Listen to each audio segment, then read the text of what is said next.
formation vestibulaire, le vestibule, l'organe de l'équilibration, l'organe de l'équilibre signifient tous la même chose. OK? On l'appelle aussi organe statorécepteur parce qu'il a un rapport avec l'équilibre et la position de l'individu. Donc, tous ces termes signifient organe de l'équilibration ou appareil vestibulaire ou organe vestibulaire. OK? C'est un organe sensoriel secondaire. On sait qu'il est situé au niveau de l'oreille interne, dans le labyrinthe membraneux, qui est lui-même contenu dans le labyrinthe osseux, dans le vestibule et les canaux vestibulaires. Quand je dis le vestibule tout seul, ça signifie sacule et utricule. Les formations vestibulaires signifient vestibule plus canaux semi-circulaires. D'ailleurs, je vais vous faire une petite formule, comme ça vous allez vous retrouver tel. Donc, l'organe de l'équilibre égale, vous pouvez écrire si vous voulez, hein, organe de l'équilibre égale organe de l'équilibration égale appareil vestibulaire égale organe vestibulaire égale organe statorécepteur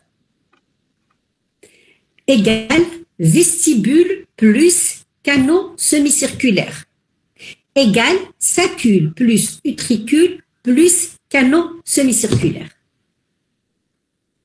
Vous voulez que je répète? Non, c'est bon. Madame, répétez. Je répète, l'appareil vestibulaire égale organe vestibulaire égale organe de l'équilibration égale organe de l'équilibre égale organe statorécepteur. Et cet organe de l'équilibre, il est formé de deux entités, le vestibule plus, donc égale vestibule plus les trois canaux ou bien conduits semi-circulaires. Le vestibule, c'est quoi? C'est le sacule plus l'utricule. Ça va? Donc, en fait, l'organe de l'équilibre égale les deux chambres vésiculaires, le sacule et l'utricule, plus les trois canaux ou conduits semi-circulaires. Ça revient à dire ça. On oublie la cochlée, ou l'organe de l'audition, on vient de finir, qui se termine par le nerf cochléaire. On va s'occuper de cet appareil vestibulaire qui est formé donc de l'utricule plus le sacule plus les trois canaux semi-circulaires. On les appelle aussi conduits semi-circulaires. D'accord? L'utricule plus le sacule. Regardez, d'ailleurs, on a mis organe. On va voir pourquoi on l'appelle ici après. Oubliez ça pour l'instant.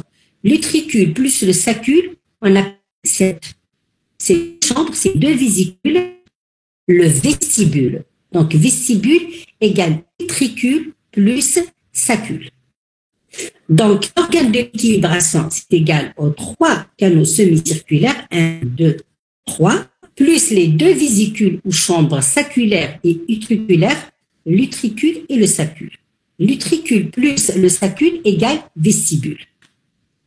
Donc, organe de l'équilibration égale canaux semi-circulaires plus cet ensemble utricule-sacule qu'on appelle vestibule. C'est clair?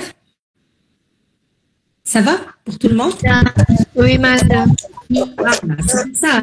J'ai voulu qu'on enchaîne parce que c'est encore frais. Allez, structure histologique de l'organe de l'équilibration. On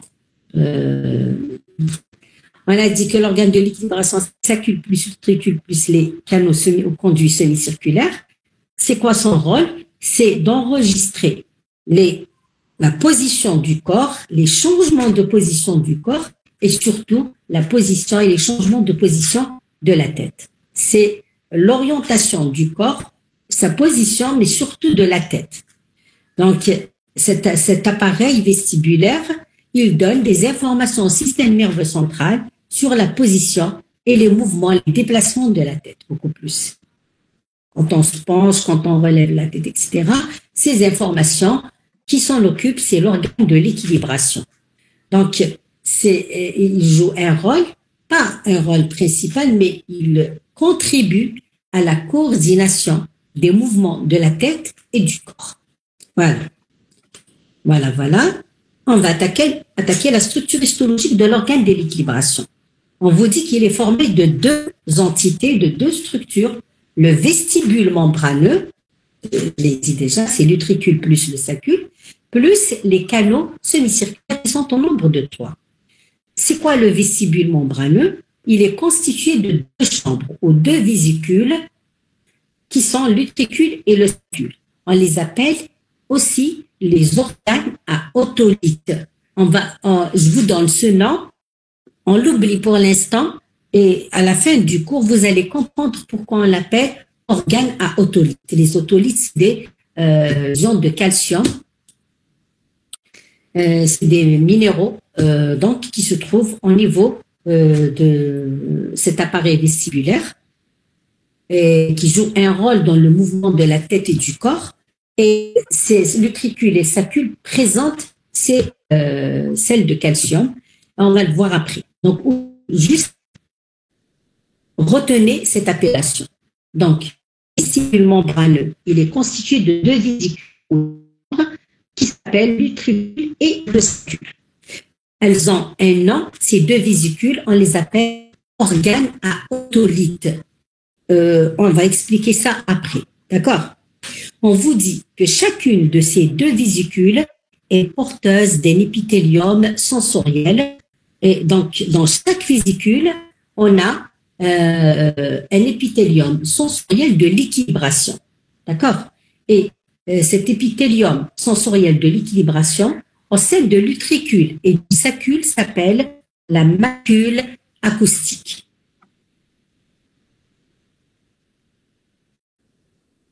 D'accord? D'accord, Ayala, je te laisse. Oui, madame. Je vais vous rajouter autre chose. On l'appelle aussi, cet épithélium sensoriel, on l'appelle aussi la macule vestibulaire, parce que c'est l'épithélium sensoriel de l'utricule ou du sacule, donc du vestibule. On l'appelle macule acoustique ou bien macule vestibulaire. Donc, au sein du vestibule, nous avons sensoriel qui s'appelle macule acoustique ou vestibulaire. Nous avons une macule acoustique au niveau de l'utricule et nous avons une macule acoustique ou bien vestibulaire au niveau du sacule. D'où l'appellation de la macule de l'utricule, macule utriculaire de l'utricule, et celle du sacule, la macule saculaire. D'accord? C'est une conjugaison, c'est l'adjectif, donc c'est du français. Ça va jusque-là? Ça va? Oui. Madame, Oui. Madame, pour les 2 vésicules séparément, on peut utiliser le terme macule vestibulaire. Oui, pour les 2, on l'appelle vestibulaire. Regardez, c'est dit au niveau du vestibule. Séparément, on peut dire vestibulaire. Mais si c'est dans l'utricule, utriculaire, si c'est dans le sacule, vous rajouterez saculaire. Mais quand vous dites vestibulaire, c'est l'une des 2 chambres. Ou bien les 2 chambres à la fois. OK? Donc, l'épithélium sensoriel des vésicules, de l'organe de l'équilibration, qu'il s'agisse de l'utricule ou bien du sacule, on l'appelle macule acoustique ou bien macule vestibulaire. D'ailleurs, le nom porte le nom du vestibule, de la vésicule. D'accord? On vous rajoute que la macule acoustique donc de l'utricule, elle est perpendiculaire à la macule acoustique du sacule. Donc, elles sont perpendiculaires l'une par rapport à l'autre. D'accord?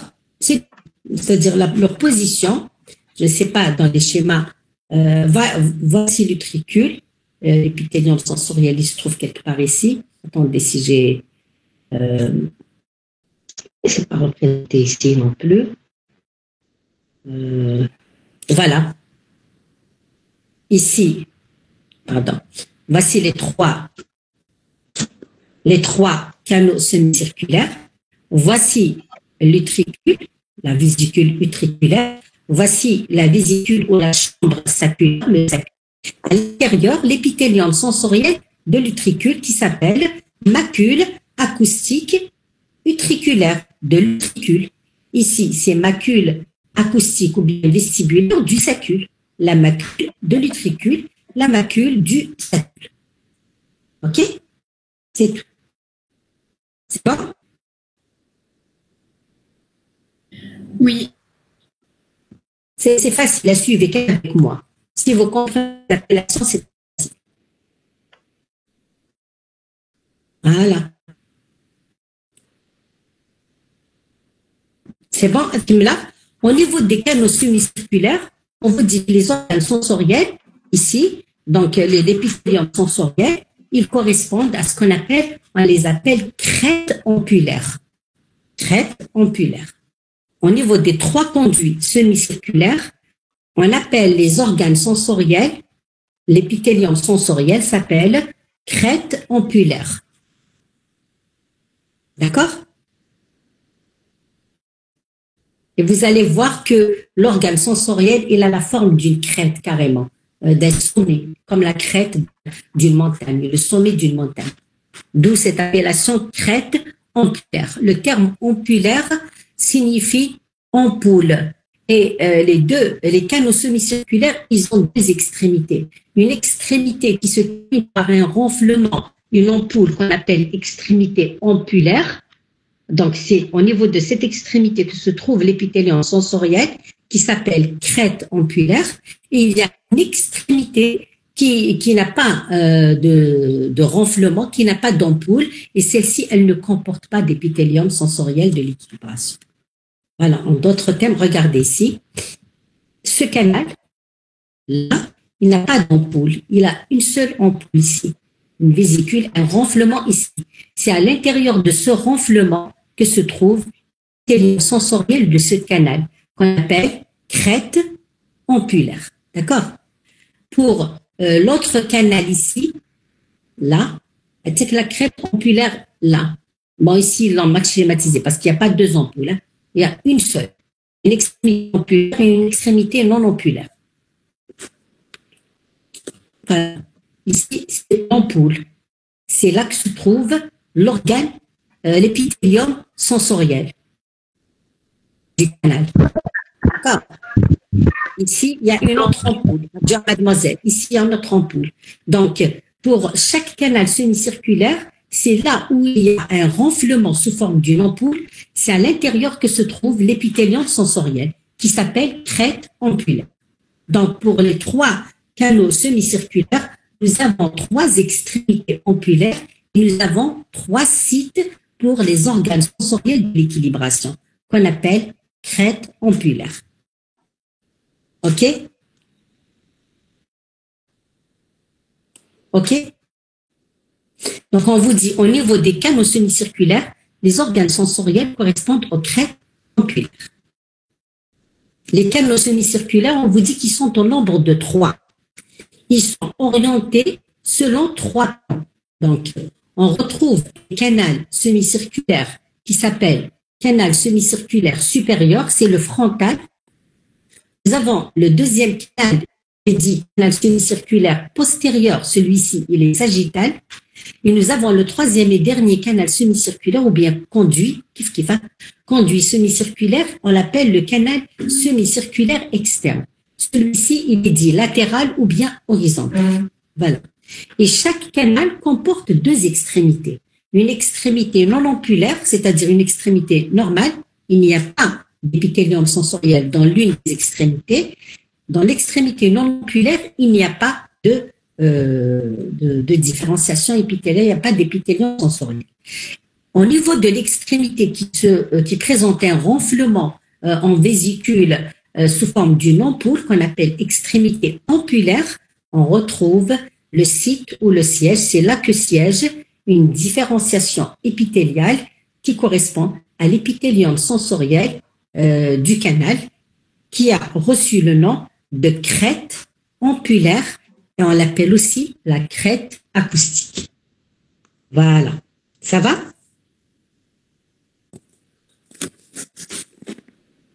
Ça va? Oui, madame. Oui. Voilà, très bien. Les macules vestibulaires, microscopie optique. Je continue. Je continue? Oui. Vous ne voulez pas que je continue? Non, madame, on continue. On continue comme ça. On est rentré dans le bain, c'est très facile maintenant. On voit les macules vestibulaires en micro. Ça veut dire quoi? Le titre aiguille signifie quoi? Déjà, si vous avez compris, hein? Les macules vestibulaires en microscopie optique, on va s'occuper de quoi? Pour l'utriculé. Très bien, très bien. Ah, vous avez compris, hein? Ça y est, maintenant, ça y est, vous avez tout compris, c'est très facile. Encore 10 minutes, on va terminer le cours. Donc, l'examen en microscopie optique de la macule vestibulaire, donc macule saculaire ou bien utriculaire, nous permet de distinguer un épithélium sensoriel. Quelle est là comme particularité l'épithélium sensoriel au niveau du vestibule, au niveau donc du sacule et de l'utricule? C'est un épithélium sensoriel cylindrique. Il présente une monocouche, il est unistratifié et il comporte deux types cellulaires. Des cellules sensorielles vestibulaires, ces cellules sensorielles, on est au niveau d'un organe sensoriel secondaire. Ça veut dire que ce sont des cellules pseudo-sensorielles, accessoires. Ce sont des cellules, hein? D'accord? Accessoires. Voilà, ce sont des cellules accessoires ou bien sensorielles. C'est des cellules de l'équilibre. D'accord? Et c'est des cellules ciliées. On a une deuxième variété de cellules, des cellules de soutien. Comme toujours, il y a toujours des cellules de soutien d'accompagnement qui vont servir de support, qui jouent plusieurs rôles, nutrition, support, etc. Et nous avons au niveau donc de cette macule vestibulaire, de cet épithélium sensoriel, donc un épithélium sensoriel où on trouve des cellules sensorielles vestibulaires, cellules ciliées, cellules pseudosensorielles et des cellules de soutien. Et on va retrouver avec une membrane. Cette membrane, on l'appelle la membrane autolytique. On va voir ce que ça signifie. C'est une membrane de nature gélatineuse qui est faite de glycoprotéines et qui comporte à sa surface des microcristaux de carbonate de calcium. Ces microcristaux de carbonate de calcium ont reçu le nom d'autolytes, les autolytes ou les statoconies. Ça vous dit quelque chose maintenant? Est-ce que ça vous rappelle un terme que j'ai employé tout à l'heure? Oui. Vous avez déjà dit autolyte. J'ai dit autolyte, je vous ai dit, vous allez comprendre tout à l'heure ce que ça signifie. On est au niveau des macules vestibulaires, n'est-ce pas? Donc au niveau du macule de l'utricule. On les a appelés comment? Organes autolytes. Les appelés organes autolytes. Ça va? Donc, vous avez compris ce que ça signifie? Donc, au niveau des macules vestibulaires, plus précisément au niveau du sacule et de l'utricule, on retrouve un épithélium sensoriel. Donc, cette macule vestibulaire, cet organe sensoriel comporte un épithélium sensoriel qui est fait de cellules sensorielles vestibulaires pseudosensorielles, accessoires, ciliées, des cellules de soutien, mais avec une membrane exocellulaire, laquelle est de nature gélatineuse, mais qui comporte à sa surface des microcristaux de carbonate de calcium qui ont reçu le nom d'autolytes ou statoconies. D'ailleurs, on appelle le sacule et l'utricule organe à autolyte. D'accord? Organe à statoconie. C'est les organes qui comportent une membrane autolytique, c'est-à-dire qui comportent des cristaux de carbonate de calcium. Cela étant dit, cela signifie quoi? Cela signifie qu'on retrouvera une structure qui ne possède pas d'autolyte. D'accord? On continue.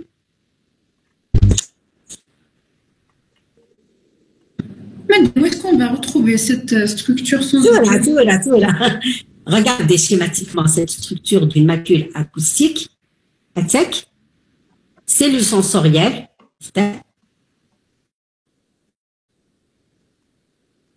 C'est celle-là, cet épithélium sensoriel. Une monocouche avec des cellules de soutien.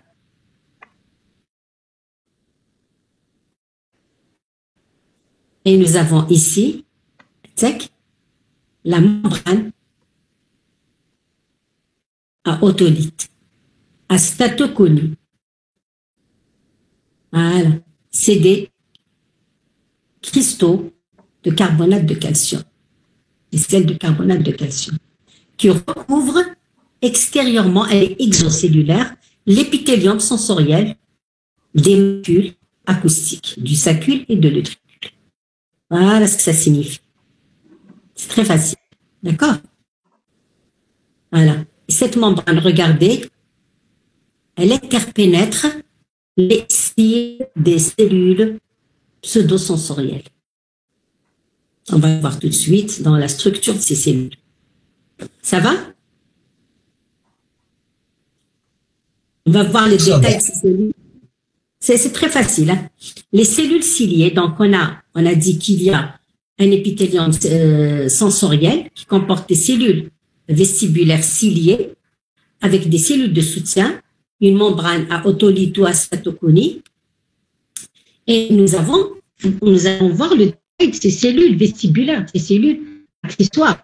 On vous dit, en microscopie électronique, on va distinguer deux types de cellules ciliées, des cellules, au niveau des cellules physiques. Les cellules ciliées, on a deux types de cellules ciliées en microscopie électronique avec, qu'est-ce qui nous permet de distinguer deux types de cellules ciliées? On vous dit que c'est la forme et le mode d'innervation de ces cellules qui fait qu'on a deux types de cellules ciliées.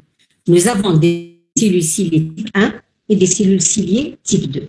Les cellules ciliées type 1, elles ont une forme en bouteille. On vous dit qu'elles sont innervées par les terminaisons nerveuses lisses à granulaires. Donc, c'est la nature des terminaisons nerveuses de ces cellules qui détermine les deux types cellulaires. Les secondes, elles ont aussi, et leur forme aussi, hein. Les cellules ciliées type 2, elles sont cylindriques et celles-ci, elles sont innervées par les terminaisons nerveuses. On dit, là, elles sont dites en calice à granulaire, en bouteille, la forme en bouteille, donc en calice à granulaire. Ici, on vous dit des terminaisons nerveuses en bouton granulaire ou agranulaire. Et on vous explique qu'est-ce que ça signifie. L'aspect granulaire est lié à l'abondance de microvésicules synaptiques dans le neuroplasme des terminaisons nerveuses. Tout simplement, donc, il y a ces cellules, certaines comportent beaucoup de microvésicules synaptiques. On les appelle cellules granulaires, et celles qui sont agranulaires, elles n'ont pas beaucoup de vésicules synaptiques. Là, c'est un critère physiologique qui permet de distinguer les deux types de cellules ciliées.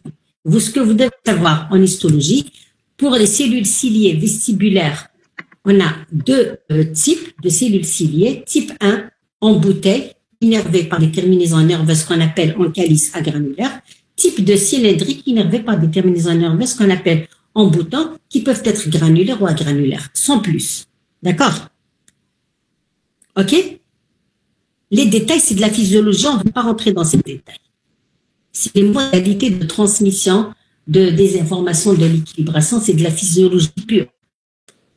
Allez, regardez ces deux types de cellules. Regardez ici, en calice, ça se voit en calice. C'est la forme en bouteille. Et pour les cylindriques, voilà, on dit en bouton, granulaire ou agranulaire.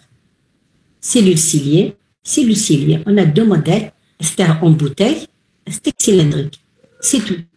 Avec la membrane à otolite qui recouvre, qui est exocellulaire, qui recouvre extérieurement donc le pôle apical des cellules ciliées. Est-ce qu'on les a vues en microscopie optique, les cellules ciliées? C'est bon. Voilà.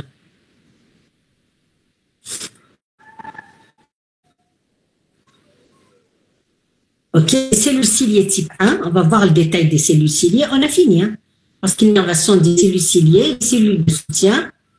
Il va nous rester les crêtes ampulaires. C'est bon.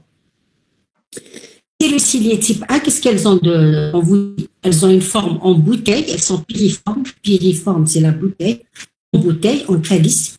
Une partie basale arrondie, un noyau basal, un cytoplasme riche en mitochondries et en réticulum endoplasmique, avec un poil apical qui présente une plaque cuticulaire dans laquelle plongent les racines de 60 à 80 stéréocyles. C'est-à-dire qu'elles présentent des cils qu'on appelle les stéréocyles. Et cette fois-ci, au niveau de ces cellules ciliées type 1, vestibulaires, elles présentent 60 à 80 stéréocyles.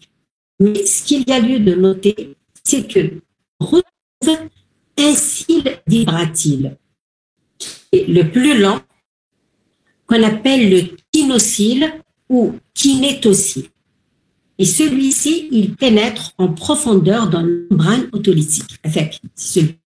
Ensuite, les autres cils, ils vont dans le sens décroissant. C'est tout ce que cela signifie. Regardez le kinétocyle ou bien le kinocyle, il pénètre dans la membrane autolytique. Donc, il touche les microcristaux de calcium. Les autres, ils vont dans le sens décroissant, les 60 à 80 donc cils qui forment le poil de ces cellules. OK? Voilà, le kinétocyle, c'est un cil vibratil le plus lent qui interpénètre la membrane autolyte. Ça va? Ce que cela signifie. Voilà. Oui. Est-ce que c'est l'ensemble des stéréocyles qui vont former la plaque cuticulaire? Quand on dit une plaque cuticulaire, ça veut dire c'est l'ensemble des stéréocyles. Oui, si tu veux. Puisque tous les stéréocyles pénètrent dans cette plaque. Ils interpénètrent cette plaque cuticulaire, c'est-à-dire c'est comme une gaine extérieure qui recouvre le poil apical de ces cellules. Mais l'examen en microscopie électronique révèle que cette cuticule n'est autre que des microvillosités. Dans ce cas de figure, on a des stéréocyles, 60 à 80 stéréocyles, c'est-à-dire qu'ils sont non vibratiles, mais avec un cil le plus lent qu'on appelle kinocyle ou kinétocyle, qui lui est très lent et vibratil. Et c'est celui-là qui pénètre en profondeur dans la membrane autolytique. Regardez, on vous dit à partir duquel les autres stéréocyles sont disposés en rangées de taille décroissante. Voilà. D'accord? Qui est vibratil. Oui. Les autres, on les a appelés, on aurait dit cils vibratiles. Là, c'est stéréocyles. Ils sont rigides. Ça veut dire qu'ils sont rigides et immobiles. Mis à part le plus lent, le kinocyle ou kinétocyle. OK? On vous dit en contact avec de nombreuses terminaisons nerveuses et ils sont intimement entourés par des cellules dessous. Les cellules ciliées type 2, on vous dit, elles sont plus hautes, donc elles sont cylindriques que les cellules type 1 de forme cylindrique, car elles présentent les mêmes caractéristiques cytologiques que les cellules type 1. La différence, c'est la forme, mais surtout le mode d'innervation. Et le mode d'innervation ici, l'innervation des cellules ciliées, on vous dit les fibres nerveuses afférentes correspondent aux dendrites des neurones du polaire du ganglion de Scarpa. Donc, les prolongements dendritiques, cette fois-ci, vous voyez, dans l'audition, on a vu les fibres nerveuses de quoi? De quel ganglion? Du ganglion. Okay. Pour l'audition, on a vu les fibres nerveuses, les dendrites des cellules principales de quel ganglion dans l'audition? Du ganglion? Corti. De Corti, du ganglion spiral de Corti. Mais là, pour l'équilibration, on va retrouver les prolongements dendritiques des neurones bipolaires du ganglion de Scarpa, parce que c'est le ganglion de Scarpa qui est le ganglion vestibulaire avec.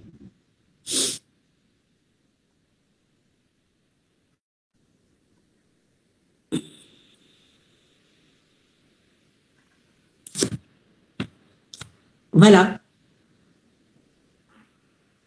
C'est les prolongements dendritiques des neurones bipolaires qui se trouvent dans ce ganglion qui vont aller vers ici, on est au niveau du vestibule, des macules vestibulaires, l'utricule, les cellules pseudosensorielles de la macule utriculaire et de la macule saculaire. OK? Voilà. Neurones bipolaires du ganglion de Scarpa cette fois-ci. Enfin, même vous avez compris. C'est bon? Oui, madame. Très bien. On vous dit que elles sont différentes pour les cellules type 1 et type 2. Les cellules type 1 ne reçoivent qu'une terminaison en calice, le calice nerveux. Les cellules type 2 reçoivent plusieurs terminaisons, on les appelle terminaisons en bouton. Ça, c'est de la physiologie, mais sachez que le mode d'innervation des cellules, donc ciliées type 1 et type 2, diffèrent. Les unes, elles reçoivent une terminaison dite en calice. Les autres, elles reçoivent plusieurs terminaisons. Le type 2 reçoit plusieurs terminaisons qu'on appelle en bouton. Schématiquement, c'est ça. En bouton, en calice et en bouton.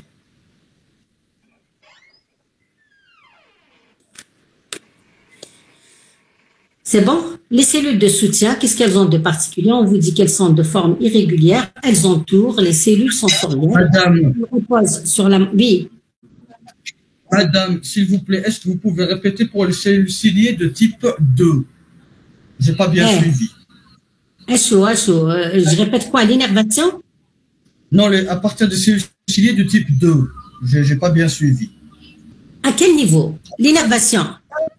Non, la structure histologique des cellules ciliées de type 2. 1, j'ai suivi la 2, j'ai pas bien suivi. Cellules type 2. D'accord.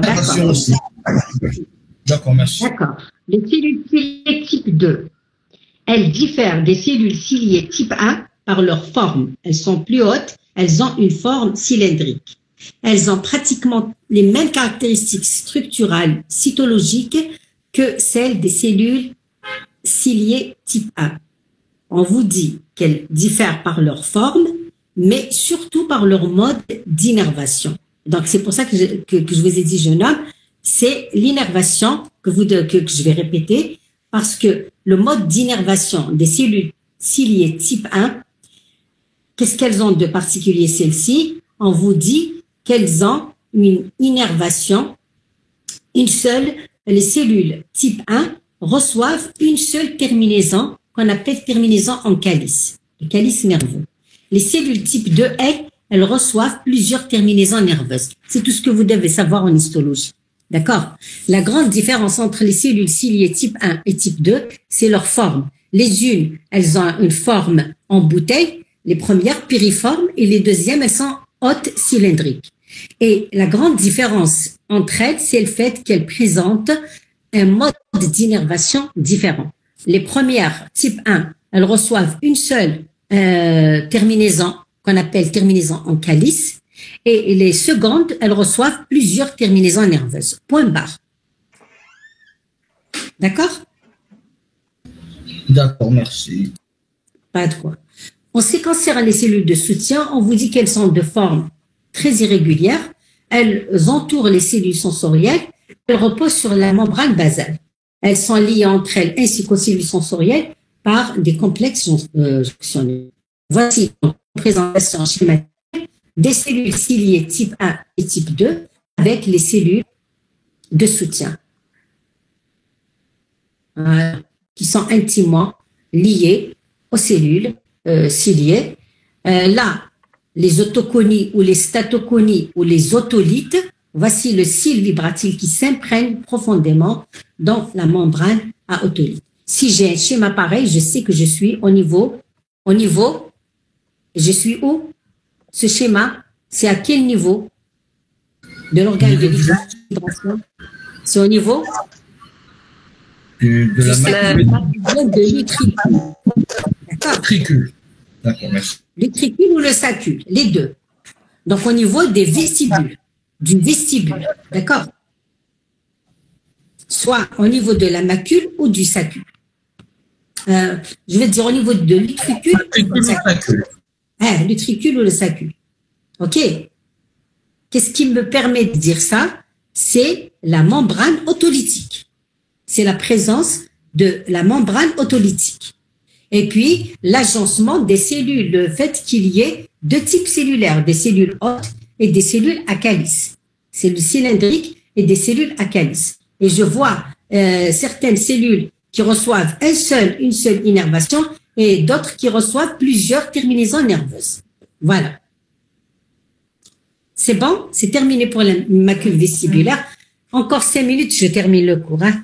Puisqu'on a fait ça, je continue les crêtes ampulaires. Vous êtes d'accord? Allez, courage. On continue, il nous reste 5 minutes peut-être. Donc, on a vu les macules vestibulaires. C'est quoi les crêtes ampulaires? Les crêtes ampulaires, c'est... J'attends votre réponse. C'est quoi les crêtes ampulaires? Les ronflements. C'est l'organe Sensoriel. Oui, continuez. Au niveau des canaux circulaires. Et plus précisément au niveau de... Plus précisément au niveau... Au niveau de la ampoule. Oui. Au niveau des ampoules, très bien. Plus précisément au niveau des extrémités ampulaires. Parce que chaque canal semi-circulaire présente uniquement une extrémité pourvue d'un épithélium sensoriel. Et l'extrémité qui est pourvue d'un épithélium sensoriel, c'est bel et bien l'extrémité qui présente une dilatation en ampoule qu'on appelle l'extrémité ampulaire, où siège l'épithélium sensoriel. D'accord? Donc, nous, on va voir en général comment se présente l'épithélium sensoriel au niveau des extrémités ampulaires des canaux semi-circulaires. Autrement dit, au niveau des crêtes ampulaires. OK, Youssef? Vous avez compris ce que j'ai raconté là? Oui. Je continue donc, voilà, très bien. Chaque canal semi-circulaire possède à l'une de ses bases, d'accord, l'une de ses extrémités, base d'implantation sur l'utricule. Voilà, d'ailleurs, on continue maintenant dans les détails. Cette extrémité ampulaire, ce qu'elle a de particulier, il a le canal semi-circulaire. Les trois canaux semi-circulaires présentent une extrémité ampulaire et une extrémité non ampulaire. Mais ce qu'il y a lieu de savoir, c'est que l'extrémité qui présente une dilatation en vésicule, une ampoule, elle est en contact avec à l'une de ses bases d'implantation sur l'utricule, une dilatation l'ampoule. C'est-à-dire que cette extrémité, elle s'implante sur l'utricule. Regardez schématiquement. Ce détail, je ne vous l'ai pas donné avant. Regardez.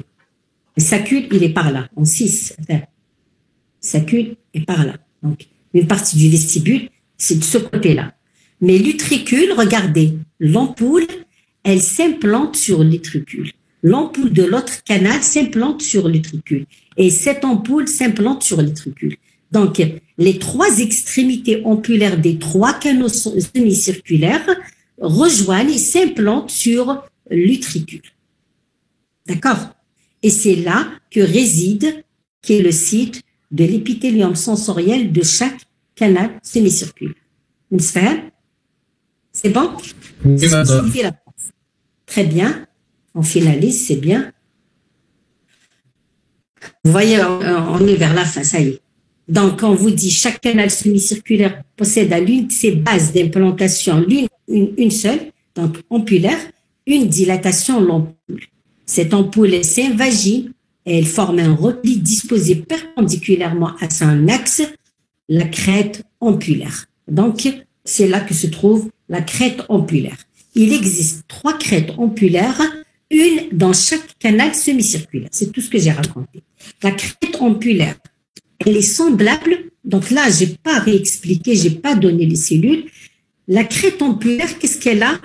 Évidemment, vous ne direz pas, elle est semblable. Vous donnerez les caractéristiques de l'extrémité de la macule vestibulaire, d'accord?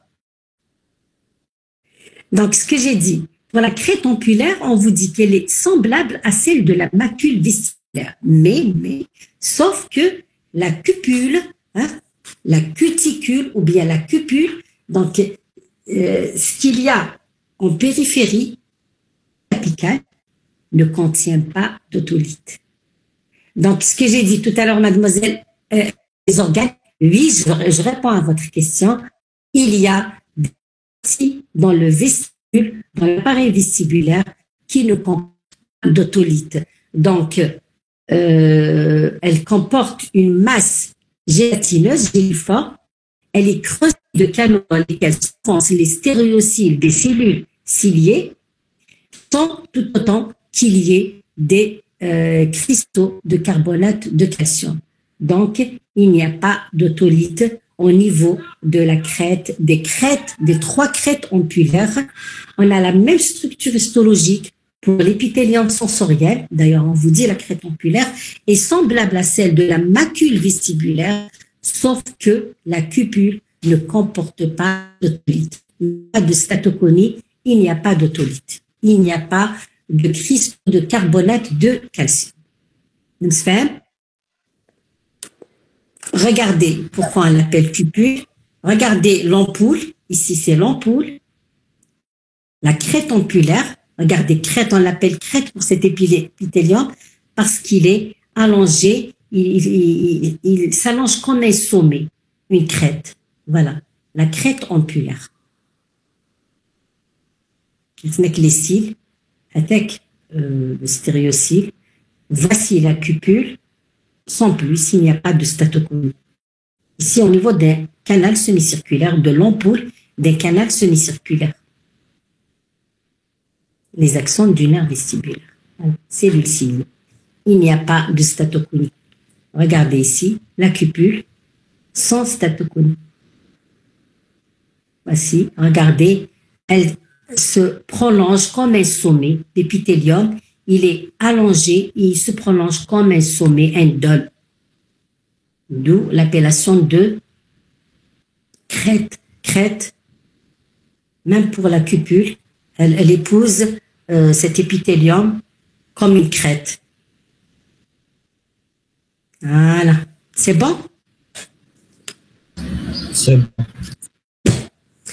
Merci. On vient de finir les deux organes sensoriels de l'oreille interne, donc il nous reste uniquement la vision. La vision, c'est en 2 séances, siècle. On peut la faire en une séance et demie, si vous suivez bien avec moi. 2 heures de temps, normalement, on peut finir en 2 heures de temps. La prochaine séance, c'est pour quand, s'il vous plaît? Inch'Allah, mardi. Mardi, Inch'Allah, d'accord. Inch'Allah, mardi, d'accord. Merci beaucoup, d'accord. Madame, Oui. quand on fait la vision, est-ce qu'on peut prendre des pauses? Oui, si vous le voulez. Mademoiselle, toute l'année, on a travaillé sans pause. Il nous restait un cours.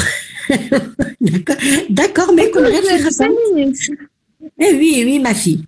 Mais qu'on aurait fait attendre que la prochaine séance, je te donnerai une pause de 10 minutes. Ça te va? Oui, madame, merci. Il faut juste me rappeler, on va prendre une pause. Inch'Allah. On va essayer de finir en une séance. La vision, ce qui est bien dans la vision, c'est vrai que c'est lent, mais c'est une continuité. Et c'est facile. Je dirais qu'il est facile, le cours. Il y a beaucoup de détails, mais il est très facile. D'accord, merci, madame. Je vais vous dire une chose, c'est un exploit puisque j'ai pu vous faire l'audition et l'équilibration en 2 heures de temps. Parce que c'est un exploit. Déjà, l'audition, je pensais faire presque 2 heures pour l'audition. Mais, alhamdoulilah. OK. Allez. Donc, la séance prochaine, Inch'Allah, ce sera pour mardi. D'accord, merci, madame. D'accord, merci. Allez, beaucoup. merci. Merci à vous. Merci à vous. Allez, bonne soirée, les enfants. À mardi, Inch'Allah.